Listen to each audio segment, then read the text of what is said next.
Bulletin के आगाज में आपको बताएं वही हुआ जो वालिदैन कह रहे थे। पुलिस की नाअहली साबित हो गई। मीर रजा ने खुदकुशी नहीं की, उसका कत्ल हुआ। गोली पीछे से लगी, कमर से पसलियों को चीरते हुए सीने से बाहर निकली। दूसरे पोस्टमार्टम की इब्तदाई रिपोर्ट सामने आ गई। पोस्टमार्टम रिपोर्ट में लिखा गया है कि मीर रजा के जिस्म पर तशद्दुद के निशानात भी पाए गए। पांव पर भी गोलियों के निशान मिले, जिसके निचले हिस्से पर खून के धब्बे हैं। जबड़े के हिस्से में गहरी चोट और जख्म हैं। मीर रजा के जिस्म पर काले धब्बे भी पाए गए। नॉर्मल मर्डर नहीं है, ब्रूटल मर्डर है। मेरा बेटा गया, मैं पीछे नहीं हटूंगा। ना क्राइम सीन को कवर किया गया, ना ब्लड है उसका वहाँ पर। 10 दिन से इसको किसी और एंगल से देखा जा रहा है। बाप कहता रहा, बाप चीखता रहा, चिल्लाता रहा, मगर सुनी अनसुनी होती रही। मेरा बेटा तो चला गया। मजबूर किया उन्होंने कि हम इसकी कब्र खुशाई की तरफ जाए, क्योंकि इसको जस्टिस दिलवाने के लिए, सिर्फ और सिर्फ। बाप हिम्मत ना हारा, बेटे को इंसाफ दिलवाने के लिए अदालत गया, कब्र खुशाई करवाई, और फिर पोस्टमार्टम रिपोर्ट जो आई वही बाप का सच था। 10 दिन के बाद, 11 दिन के बाद हमें पता लगा, जो बात हम 10 दिन से कह रहे हैं कि बच्चे को तशद्दुद किया गया है, तशद्दुद किया गया है। मर्डर हम पहले दिन से बोल रहे हैं, मर्डर जिसने किया उसका बताओ, उसको क्यों छुपा रहे हो? ये कौन इतनी बड़ी पावर थी जिसको छुपा रहे हैं आप? परसों रिपोर्ट को रोक लिया, आज ये आपके सामने।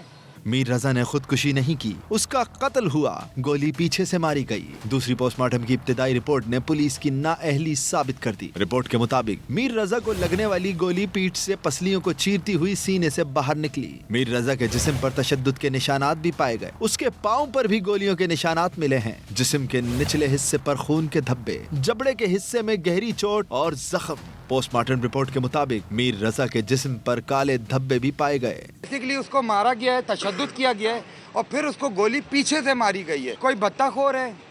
किन को बचाया जा रहा है? वो कौन लोग हैं जिनको बचाया जा रहा है? मर्डर किसने किया उसको सामने ला।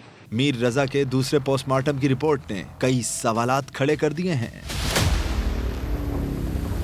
बेटे को पीछे से गोली मारी गई, गोली सीने को चीर कर बाहर निकली। 10 रोज से कह रहा हूं कि बेटे को तशद्दुद के बाद कातिल किया गया, लेकिन तफ्तीशी टीम मुसलसल प्रेशर में लेती रही। ये लोग कातिल को बचाने की कोशिश करते रहे। मीर रजा के वालिद मीर हुसैन का बड़ा इल्जाम, कहा कातिल किसने किया बताया जाए। आखिर कौन है वो लोग जिनको बचाया जा रहा है? IG और AIG बताएं, आखिर क्यों वाक़े को खुदकुशी करार देने की कोशिश की गई? पीछे से मारी गई है। जब पीछे से गोली मारी गई है तो पीछे की भी पसली टूटी और वो यहाँ से निकली, तो ये भी उसका दिल बस्ट हुआ और पसली जो थी वो टूटते हुए गोली बाहर आ गई। 10 दिन से हम एक चीज़ बता रहे हैं कि मर्डर है, इसको तशद्दुद किया गया है, मगर हमें कंटिन्यूसली प्रेशर में लिया जा रहा था। कंटिन्यूसली आकर या बुलाकर किसी तरीके से हमें प्रेशर दिया जा रहा था। मर्डर किसने किया, छुपाया किसको जा रहा है, उसका बताया जाए। ये जो इन्वेस्टिगेशन टीम थी, ये पूरी टीम कोशिश में थी उनको बचाने की। अब कौन, ये कोई बत्ताखोर है? किनको बचाया जा रहा है? वो कौन लोग हैं जिनको बचाया जा रहा है? जो उसको बुलाया उन्होंने, बहरहाल बच्चा वो वहाँ गया, उनके बुलावे पे गया। हम बता रहे हैं कि वो कह रहा है कि मेरी मीटिंग है, मुझे पहुँचना है टाइम पर। कोई हमारी उस बात को ले नहीं रहा। ये क्यों इस चीज़ को सुसाइड पे डाल रहे थे, ये नहीं समझ आ रहा है। आप IG और AIG से सवाल करें। मीर रजा को कत्ल किया गया, लेकिन पुलिस अहले खाना को हिरासा करती रही। वालिदैन पर जोर डालते रही कि तस्लीम करें मीर रजा ने खुदकुशी की। वकील जिब्रान नासिर की मीडिया से गुफ्तगू का जितने जतन किए गए, क्या वो किसी मोबाइल चोर या गेस्ट हाउस चलाने वाले को बचाने के लिए थे? हमें अब भी शक है कि गेस्ट हाउस मुलव्विस होगा, लेकिन उसका मालिक कौन है? वकील का कत्ल के पीछे बत्ताखोरी का भी शुबा। कहते हैं जिसने बत्ता लेना था वो खुद थोड़ी आएगा तशद्दुद करने। ये भी कहा जहां से मीर रजा की लाश मिली वहां से कुछ अरसे में तीसरी लाश मिली है।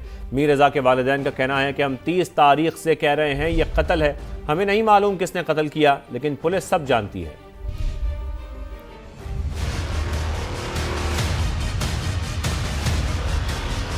आपके ख्याल में किसी मोबाइल चोर के लिए इतने जतन किए जा रहे हैं? आपके ख्याल में किसी छोटे से गेस्ट हाउस चलाने वाले के लिए इतने जतन किए जा रहे होंगे? होगा वो गेस्ट हाउस मुलव्विस, हमें अब भी शक है, मगर उसका मालिक कौन है? वो किसका फ्रंट है? आपके ख्याल में जो शायद जिन गुंडों ने बैठ के इसको मारा है, कोई केमिकल इसको पिलाया और गोली मारी है, उनको बचाने के लिए जतन किए जा रहे हैं? उन गुंडों को भी किसी ने हायर किया होगा। किसी ने अगर इससे भत्ता लेना था या करोड़ों का तवान लेना था तो वो थोड़ी तशद्दुद करने आएगा। उसके पास इतने वसाइल होंगे कि वो हायर करेगा वो लोग इसको तशद्दुद करने के लिए।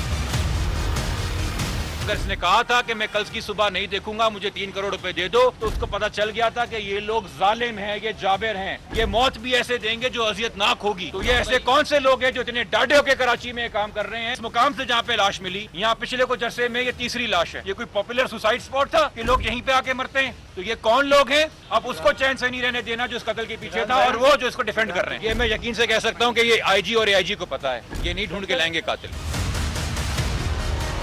या हमें कोई खड़ा कर देंगे, अब चूंकि पता चल गया ना कि कत्ल है, तो अब कातिल तो ढूंढ के लाना है, तो उठा के ले आएंगे कोई गरीब किसी का बच्चा, और हम मान लेंगे कि उस गरीब के लिए आप इतने जतन कर रहे थे, उस गरीब के लिए एआईजी और आईजी खुद इन्वॉल्व हो रहे थे। नहीं जी, अब हर एक चीज 1000 बार स्क्रूटिनाइज की जाएगी। ये आपने खुद इन्वाइट किया, इतना जितना बचाने की कोशिश की और पर्दा डालने की कोशिश की, तो अब उतना तो जस्टिस पैदा हो गया कि दाल में क्या काला था। ये तमाम इन्वेस्टिगेशन टीम चेंज होनी चाहिए। अगर टीम का चेंज होना काफी नहीं होगा, हम कोई लॉलीपॉप लिए हुए छोटे बच्चे नहीं है। शहर में किस पुलिस अफसर की क्या शोहरत है हम अच्छी तरह जानते हैं। बहुत सोच समझ के टीम बनाइएगा, क्लीन रेपुटेशन लोगों की। अगर नहीं होगी, हम अदालत से रुजू करेंगे और हम वो अफसर लेके आएंगे जिन पे हमें भरोसा है कि ये साफ शफाफ रेपुटेशन कर सकते हैं।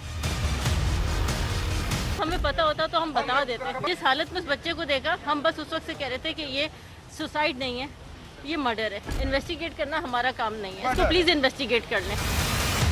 लाहौर में पीटीआई रहनुमा अब्दुल्ला ताहिर कत्ल केस में बड़ा इंकशाफ। टारगेट किलिंग में मंसूबा 2 खवातीन की मावनत से मुकम्मल हुआ। दोनों को हिरासत में ले लिया गया है। सोशल मीडिया अकाउंट से अहम मालूमात भी मिल गई हैं। पुलिस ने शूटर्स की गिरफ्तारी के लिए अहम लीड्स पर काम शुरू कर दिया है। जहांगीर खान रिपोर्ट करेंगे।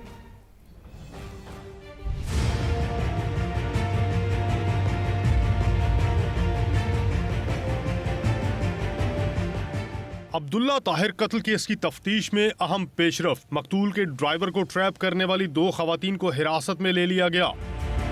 पुलिस ज़राए के मुताबिक दोनों खवातीन सोशल मीडिया टूल्स और मुख्तलिफ ऐप्स के जरिए मुबैना तौर पर शूटर्स गैंग की मुआवनत करती रहीं। ज़राए के मुताबिक एक खातून के जरिए टिकटॉकर मारिया को हनी ट्रैप के लिए हायर किया गया, जबकि दोनों के सोशल मीडिया अकाउंट्स से अहम मालूमात हासिल हुई हैं।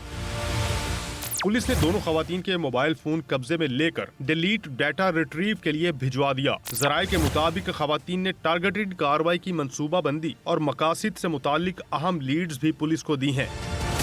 पुलिस के मुताबिक शूटर्स और दीगर सहूलतकारों तक पहुंचने के लिए तफ्तीश जारी है। जहांगीर खान, समा, लाहौर। दीगर अहम खबरें शामिल करें और आपको बताएं, तुर्की, सऊदी और पाकिस्तान इस्लामी दुनिया के निगहबान। हरम के साए में होने वाला मुआहिदा आइंदा नस्लों के लिए अमन की ढाल। 3 बरादर मुल्क अमन और सलामती के मुश्तरका आज़म पर मुत्तहिद हैं। वज़ीर आज़म शहबाज शरीफ का तारीखी एग्रीमेंट का खैर मकदम, मुआहिदे पर दस्तखत, एजाज़ करार।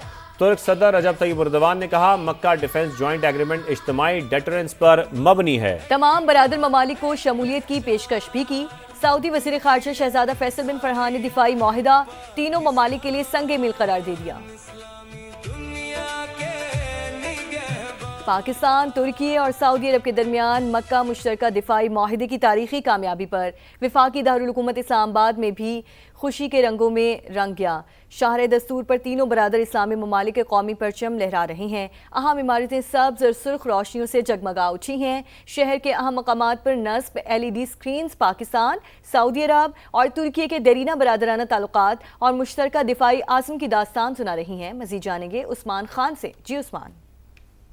जी बिल्कुल, सैफ फरीकी दिफाई मुआहिदे को बहुत बड़ी तारीखी कामयाबी करार दिया जा रहा है, इसीलिए हुकूमती सतह से लेकर अवामी सतह पर इसको बहुत पजीराई मिल रही है। पाकिस्तान में खुशियाँ मनाई जा रही हैं। हुकूमत पाकिस्तान की जानिब से इस्लामाबाद को ख़ुसूसी तौर पर जो शाहर दस्तूर है इसको खूबसूरती से सजाया जा रहा है, जहाँ पर पाकिस्तान, सऊदी और तुर्किया के जो परचमों के रंग है उसकी अक्कासी की जा रही है। जो होर्डिंग्स हैं वो भी ग्रीन बेल्ट्स में रखे गए हैं, जहाँ पर इन तमाम फ़रीक़ैन जिसमें वज़ीर आज़म पाकिस्तान, फील्ड मार्शल आसिम मुनीर, तुर्किया के सदर वली अहद सऊदी अरब, उनकी तस्वीर जो हैं उन होर्डिंग्स के ऊपर नुमाया है।